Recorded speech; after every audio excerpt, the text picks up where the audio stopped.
Hello and welcome. In 1984, while working on the Fantastic Four, John Byrne created a solo Galactus story for the magazine Epic Illustrated. As the title suggests, this would have been the final story about Galactus. In fact, it would have been the final story for the Marvel Universe.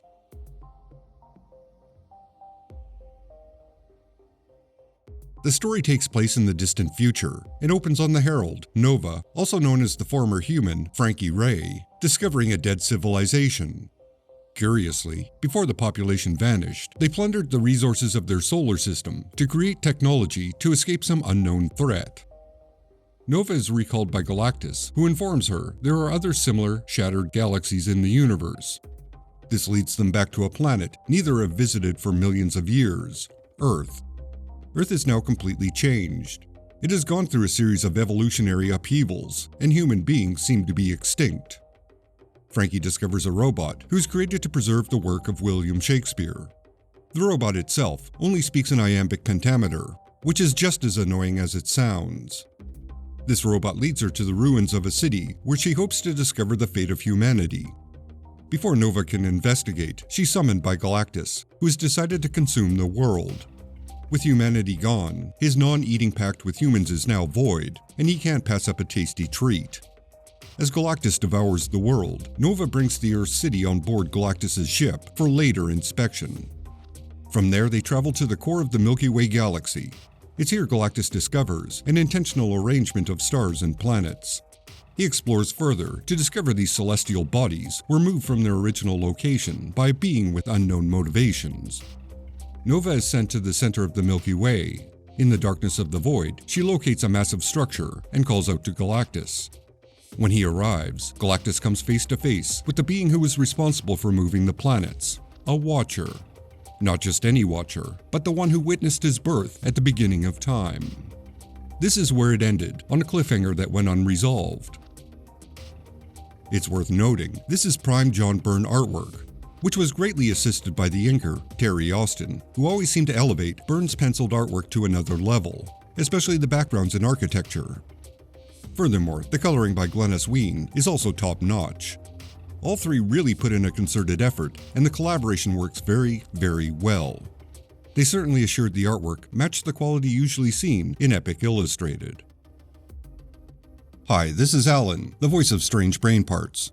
Sorry for the interruption, but I'll make this as brief as possible. Please subscribe and support this channel on Patreon. Links are down below. Thank you. Now back to the video.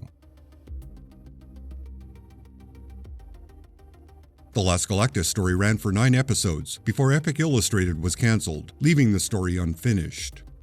It was announced there would be a special that would conclude the story, but it never materialized. So what happened?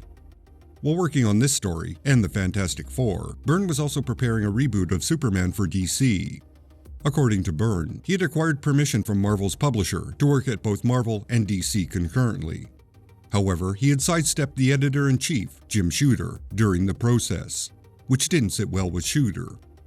As is probably well known, Byrne and Shooter did not get along, not even a little bit.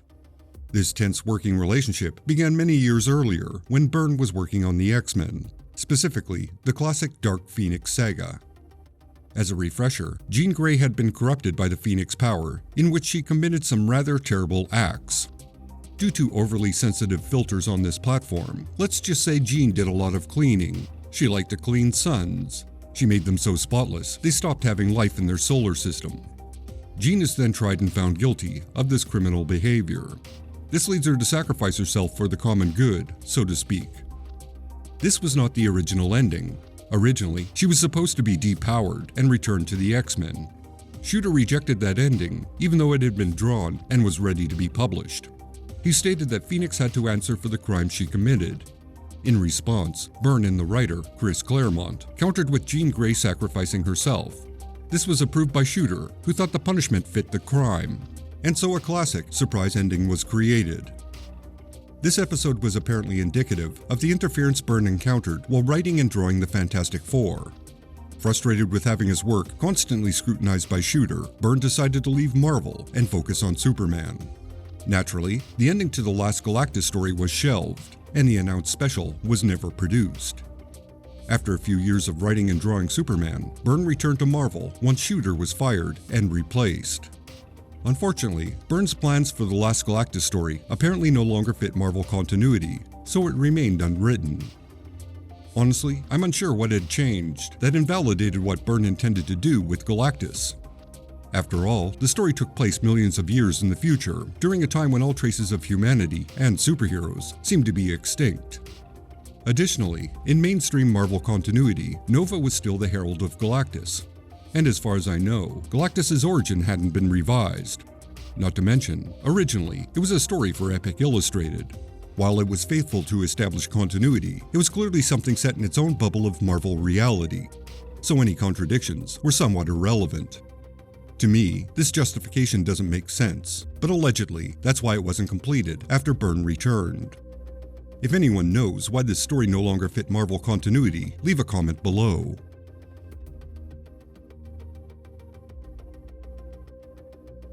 Years later on his website, Byrne revealed what he would have done in the final parts. He wrote, "At the virtual end of the universe, Galactus is confronted by a Watcher. This Watcher turns out to be the same one who witnessed the birth of Galactus in our universe. The Watcher, not Uatu, was eventually driven mad by the accumulated guilt he feels for the acts of Galactus. He's been trying to move galaxies to somewhere Galactus cannot find them, but he has been destroying them in the process. Galactus and the Watcher battle, a huge cosmic confrontation that stretches over centuries, as the universe falls into near total entropy. Finally, to defeat the Watcher, Galactus sucks all the remaining energy out of the universe. Nothing is left but Galactus and his loyal herald, Nova.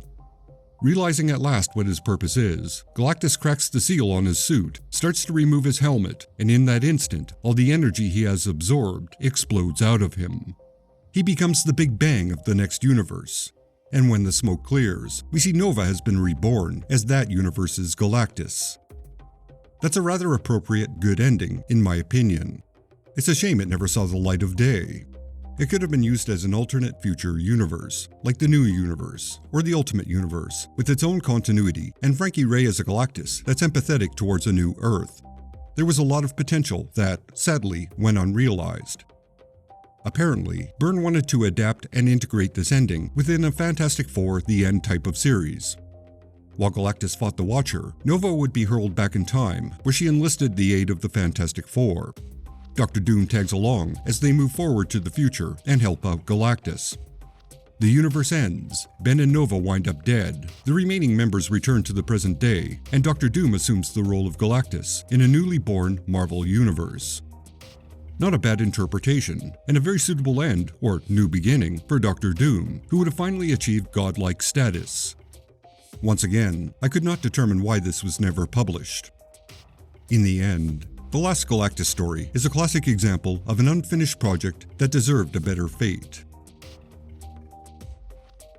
Thank you for watching. Thanks to all my fine supporters on Patreon and YouTube. Your ongoing support makes it possible for this channel to continue. I appreciate every single one of you. Please subscribe if you've not already. Leave a comment and a like. I try to keep ads and self-promotional bits like this to a minimum, so if you can, consider directly supporting this channel on Patreon. Extra special thanks to Eidolon, Constant Disappointment Records, Jeff Nicholson, Sickin, Francis De La Cruz, Russell Bull, John Nyukes, Andrew Barton, Odin Ashcroft, Ruby St. Dennis, Phil Sagan, Edward Clayton Andrew, Corey Drew, L.S. Gregor, Brian Deaton, Tom Granis, John Gaunt, James Graham, and Matt Marino. You are all justified and ancient.